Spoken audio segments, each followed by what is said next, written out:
Hari ini kita akan belajar mengenai bab 1 yaitu tentang sel. Kita sudah pernah belajar ya, apa itu arti pengertian sel. Di SMP kalian juga sudah belajar. Sel adalah unit struktural terkecil makhluk hidup dan fungsional. Arti dari kata struktural itu karena sel itu memiliki struktur-struktur yang paling kecilnya lagi atau disebut juga organel-organel di dalam sel tersebut. Kemudian dikatakan fungsional karena organel-organel yang di dalam sel tersebut mampu melakukan fungsi keseluruhan di dalam kehidupan. Baik itu makan, baik itu bernafas, dan fungsi metabolisme lainnya. Sel pertama kali ditemukan oleh Robert Hooke. Jadi, kata istilah sel tersebut itu mengalami proses yang sangat panjang.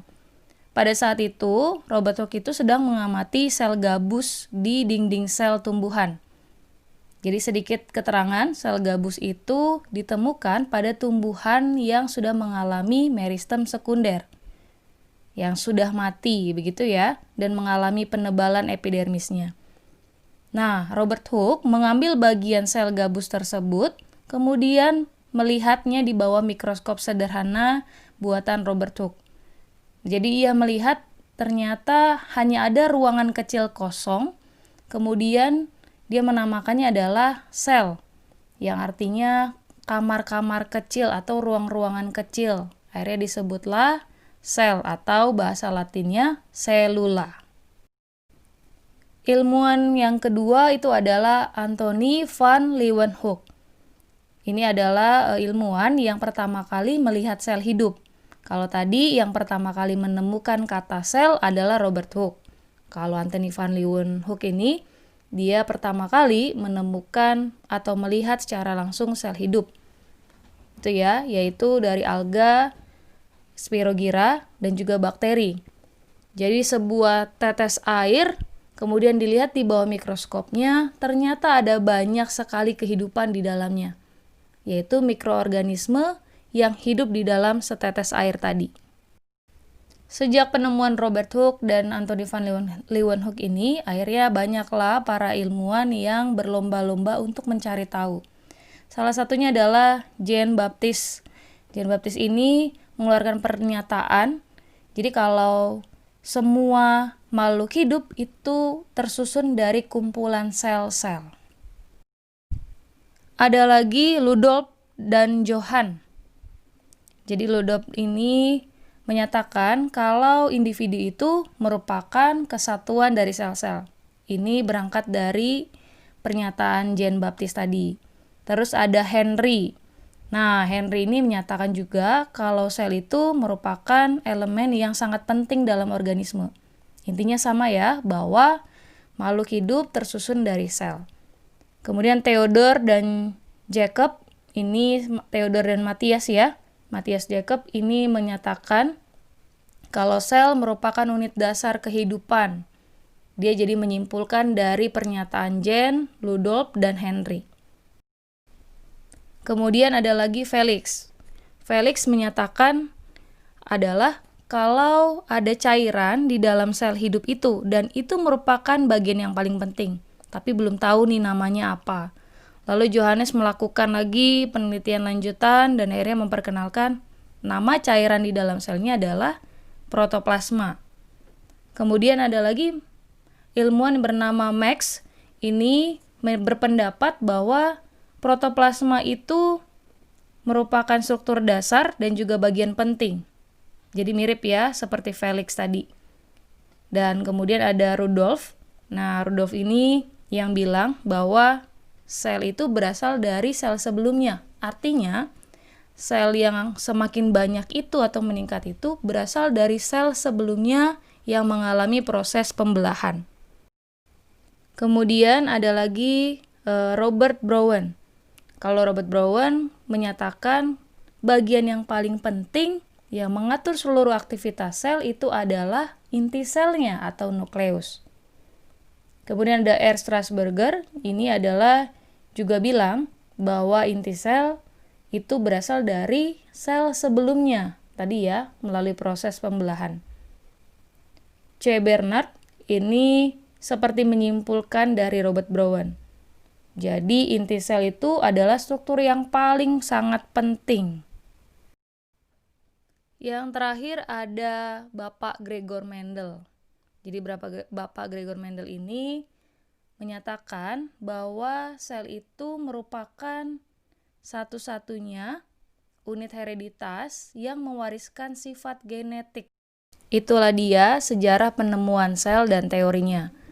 Kisaran ukuran sel itu diameternya 1-100 mikrometer, kemudian volumenya 1-1000 mikrometer kubik. Kita bisa lihat ya pada gambar. Jenis sel dibagi jadi dua. Kalau kita lihat dari ada tidaknya membran inti sel, yaitu prokariotik dan eukariotik. Sel prokariotik itu adalah sel yang tidak memiliki membran inti sel. Jadi ada inti selnya, tapi inti sel tersebut tidak dibungkus oleh sebuah membran. Begitu ya.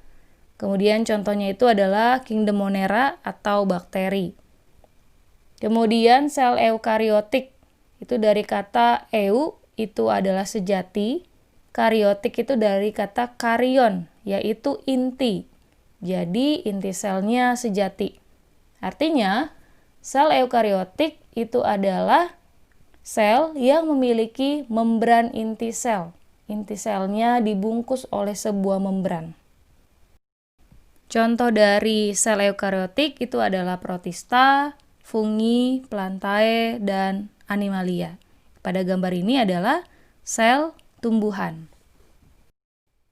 Sel juga terdiri atau tersusun dari molekul-molekul kimia. Jadi karena kita tahu ya, tingkat organisasi terkecil, paling kecil sekali itu adalah mulai dari molekul baru sel. Jadi sel tersusun dari molekul. Salah satunya adalah karbohidrat. Molekul karbohidrat ini merupakan penyusun struktur sel yang fungsinya adalah sebagai sumber energi. Ada monosakarida, disakarida, dan polisakarida. Kemudian ada juga lipid. Nah, lipid ini lemak yang fungsinya adalah sebagai cadangan bahan bakar. Kemudian lapisan pelindung. Baru komponen vitamin dan hormon. Lipid juga termasuk penyusun membran. Selanjutnya ada protein yang merupakan zat pembangun, penyusun struktural, kemudian fungsinya dalam pembentukan enzim, transfer substansi tertentu, dan juga sebagai pertahanan. Kemudian yang terakhir ada asam nukleat, RNA atau DNA ya. Nah, ini merupakan salah satu sebagai tempat pewarisan sifat, kemudian sebagai salah satu juga koenzim, dan juga sebagai salah satu juga energi. Nah, ini terdiri dari nukleotida. Dilihat ya, di gambar ada juga nukleotida terdiri dari basa nitrogen, pentosa, dan gugus fosfatnya. Basa nitrogen itu terbagi jadi dua, purin dan pirimidin. Yang purinnya itu adalah adenin dan guanin, kemudian pirimidinnya adalah sitosin dan urasil atau timin, begitu. Nah, jenis asam nukleat ini dibagi jadi dua, ada RNA dan juga ada DNA. Selanjutnya adalah membran sel, sifatnya selektif permeabel. Jadi, memiliki kemampuan untuk menyeleksi setiap zat-zat yang masuk. Jadi tidak semua zat bisa masuk gitu. Jadi kalaupun ada zat atau molekul yang ukurannya besar, kemudian harus masuk ke dalam membran, melewati membran sel, itu biasanya dibantu oleh protein, jenis protein yang ada di dalam membran sel. Membran sel ini tersusun dari lemak, lipid, kemudian protein, karbohidrat, dan juga tersusun dari dua lapisan lipid ya, atau lapisan lemak. Ada dua jenis protein pada membran, yaitu protein integral, jadi proteinnya tertanam. Kemudian protein periferal, itu adalah proteinnya terikat, yang hanya di permukaan atas atau permukaan bawah saja. Kemudian ada fungsinya itu adalah sebagai mengatur keluar masuknya zat, kemudian sebagai pelindung dan juga sebagai reseptor dari luar sel, dan juga sebagai pengantar sinyal. Organel berikutnya adalah nukleus atau inti sel. Ini fungsinya juga banyak ya. Yang pertama, mengatur sintesis protein atau pembuatan protein. Caranya adalah dengan membuat mRNA-nya dulu atau RNA messenger-nya. Kemudian mengendalikan metabolisme sel. Jadi inti sel ini termasuk bagian penting, bos kepala besarnya. Terus menyimpan informasi genetik berupa DNA. Di situ banyak sekali ribuan DNA. Itu ya. Kemudian tempat replikasi dan juga mengatur proses pembelahan sel. Karena otak dari satu sel itu adalah yang ngatur inti sel itu. Kalau strukturnya kita bisa lihat ya, ada membran nukleus, kemudian ada nukleoplasmanya yang isi di dalamnya itu ada air, protein, ion, enzim. Ada juga anak inti di sana dan juga ada kromatin. Kemudian ada nukleolus juga di sana ya.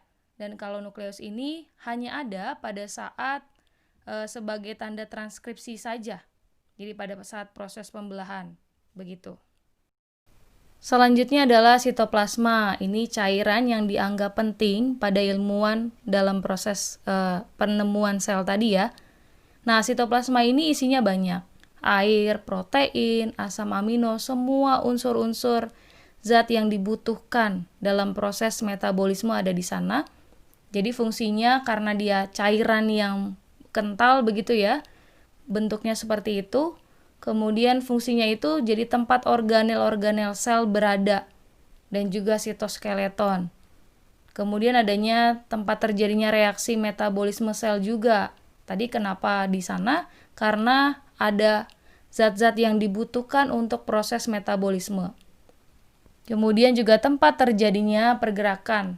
Contohnya pada hewan-hewan yang prokariotik ya, hewan yang kalau kalian masih ingat, amuba itu juga bergeraknya dengan sitoplasma. Kemudian juga tempat menyimpan molekul-molekul organik. Kemudian ada juga ribosom. Ribosom ini ada dua jenis. Jadi ribosom bebas, artinya dia ada di dalam sitoplasma. Jadi berenang bebas di sitoplasma gitu ya. Kemudian ada juga ribosom terikat. Jadi ribosomnya ini menempel di bagian retikulum endoplasma kasar. Fungsinya adalah sebagai sintesis protein. Begitu. Kemudian selanjutnya retikulum endoplasma atau RE. Nah, RE ini juga ada dua. RE halus atau retikulum endoplasma halus dan retikulum endoplasma kasar. Kalau yang RE halus tidak bergranula, artinya tidak ada ribosomnya. Fungsinya adalah untuk membentuk lipid, kemudian bertugas dalam metabolisme karbohidrat dan menetralisir racun. Kemudian ada RE kasar, bergranula karena ada ribosom di sekitar RE kasar. Fungsinya membentuk fosfolipid dan juga sintesis protein. Organel selanjutnya adalah badan Golgi. Jadi badan Golgi ini seperti tumpukan kantong membran pipi yang disebut juga sisterna. Ini adalah pusat produksi dan juga semua penyortiran, pengiriman produk-produk sel. Jadi semuanya itu ada di badan Golgi ini. Dan kalau badan Golgi pada tumbuhan itu disebut juga diktiosom. Organel lisosom ini adalah organel yang berisi enzim hidrolitik. Begitu ya. Ini fungsinya di dalam pencernaan intrasel, kemudian fagositosis, autofag ini, kemudian dan autolisis. Jadi organel ini berdiameter sekitar 0,1 mikrometer. Jadi bentuknya seperti kantung yang diselubungi oleh membran tunggal. Peroksisom ini berfungsi untuk menghasilkan enzim oksidase dan katalase, lalu memecah asam lemak jadi bahan bakar, energi ya, kemudian menetralisir racun. Nah, glioksisom. Glioksisom ini adanya di bagian jaringan penyimpanan lemak pada biji dalam tumbuhan ya. Jadi fungsinya adalah untuk menghasilkan enzim untuk memecah asam lemaknya jadi gula supaya jadi sumber energi pada saat proses bijinya berkecambah. Selanjutnya ada plastida. Plastida ini terbagi jadi 3 ya.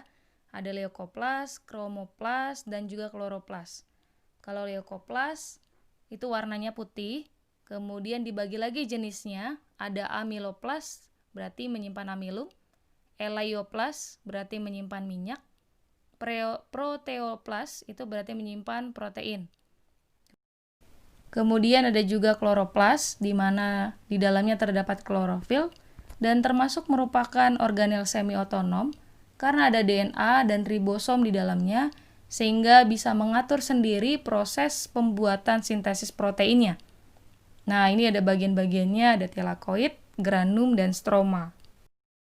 Selanjutnya ada mitokondria yang berfungsi sebagai respirasi sel untuk dapat menghasilkan energi. Disinilah proses produksi energi terbesar ya, atau sering disebut juga the powerhouse.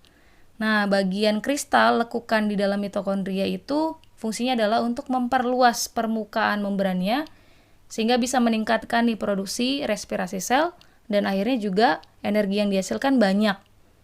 Nah, di sini juga organel mitokondria ini juga termasuk organel semi-otonom. Tadi ya, karena memiliki DNA itu sendiri. Jadi bisa membuat sintesis protein. Ada juga vakuola. Nah, ini vakuolanya seperti kulkas ya, jadi dia tempat penyimpanan. Ada penyimpanan pigmen di sana, gas, kemudian senyawa-senyawa ion anorganik, dan bagian-bagian makanan lainnya atau produk sampingan juga ada di sana. Kemudian ada sentrosom dan sentriol, ini berfungsi dalam proses mitosis dan meiosis ya, dalam proses pembelahan. Ini adalah organel yang terdapat hanya pada tumbuhan, jamur, dan alga, yaitu dinding sel. Nah, di dinding sel ini ada nokta atau celah tempat plasmodesmata, jadi seperti juluran kayak jembatan yang menghubungkan antara satu sel dengan sel yang lain, atau menghubungkan antara dinding sel yang satu dengan dinding sel yang lain. Yang terakhir ada sitoskeleton, ini adalah fungsinya untuk menyokong dan mempertahankan bentuk sel. Ada 3 jenisnya. Ada mikrotubula, mikrofilamen, dan filamen intermediate. Itulah dia materi hari ini. Kalian juga bisa menyimak video lainnya yang akan Ibu kirimkan berkaitan tentang sel.